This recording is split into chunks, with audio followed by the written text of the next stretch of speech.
I had decided, for various reasons, to call the manuscript Fancy Dancing. But Paul saw in it something he believed was more to the point, and he was smart enough to suggest that we should switch the order of the chapters to introduce, as Chapter 1, My Late Husband Recruiting, as a youngster, and chart from its beginning his powerful and historically important career in broadcasting. I agreed to that. I also agreed to change the name of the book to Dancing on Air, My Life with Ray Purdy. But it doesn't alter, really, in any way, the basic theme that I had for this thing called Fancy Dancing. Fancy Dancing, which is indeed what held Ray and me together, because we were both fancy dancers. But I have to explain to you what fancy dancer is. To some, the term fancy dancing might conjure a vision of Radio City rockets, wowing the crowd with their perfect high kicks. Or it might bring to mind the demanding pirouettes of classical ballet, certainly Cossacks who lead and spin are fancy dancers, as are the performers of the Hawaiian hula, the Irish jig, and our own First Nations fancy dance. That's what they call it.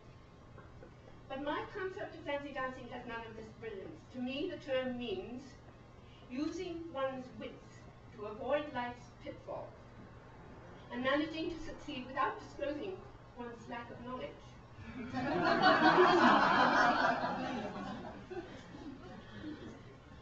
Where did I get to? Sorry. Fancy dancers usually come to their careers by way of a difficult childhood. The story now begins, Chapter 1. A young Horatio, born in England in November 1910, Horatio John Purdy, the fifth child of Lionel and Emily Purdy, was a blonde and delicate toddler of 3, when his family, along with his mother's sister Maud, left London to make their home in Toronto. Horatio's father was a self-educated man. He taught himself to write and to read, and he'd come to believe in astrology. Since the chart he drew up for his infant son indicated a life of no value before the age of 20, Horatio was allowed a kind of freedom seldom offered to any child, especially the child from a struggling immigrant family. For Horatio's father, employment was sporadic, so the family was constantly on the move. For the 6 months they spent in a grand old house by a ravine in Rosedale. Anybody know the Rosedale ravine? Was every 8-year-old boy's dream.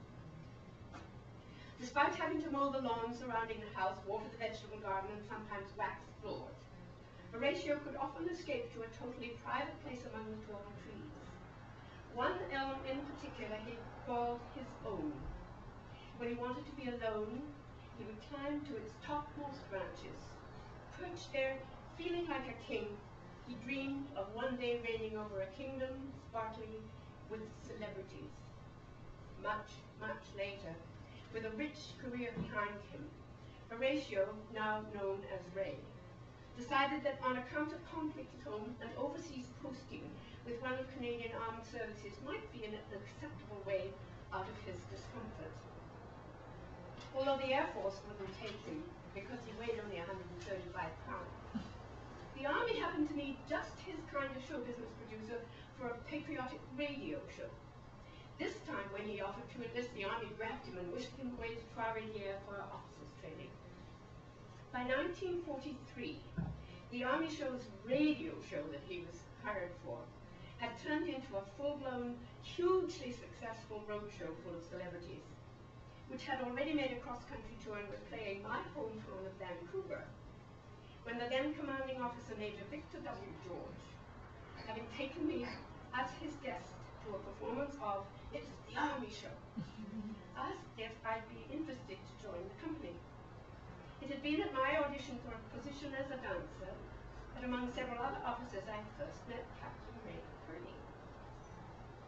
At precisely the time I auditioned for these officers, I was waiting a contract to dance with the American Ballet Theatre. However, I found myself willing to consider putting my classical dance career on hold when Major George offered me the position of lead dancer in the Army Show. If you accept, he said, you have to enlist. I'll let you know very shortly, I answered as calmly as I could. I didn't know which way to be going. 3 months later, graduated from basic training and wearing the crisp summer uniform of a CWAC, I met Ray Purdy again, this time in Toronto, where I attended a Canadian Army show production meeting held in his quarters, a suite in the King Edward Hotel. Though Ray was primarily in charge of radio broadcasts since he was pouring the drinks, I assumed this to be his meeting. Brand new to the production department and only a lance corporal, I was overwhelmed to be treated by everyone there like an old pro, especially by the fellow in charge, who struck me as cheerful and energetic, though a bit of a dandy. Already a radio celebrity in Ontario, Ray Purdy was surprised to learn, as he handed me a rum and coke and sat beside me on his bed, that I knew nothing about him or his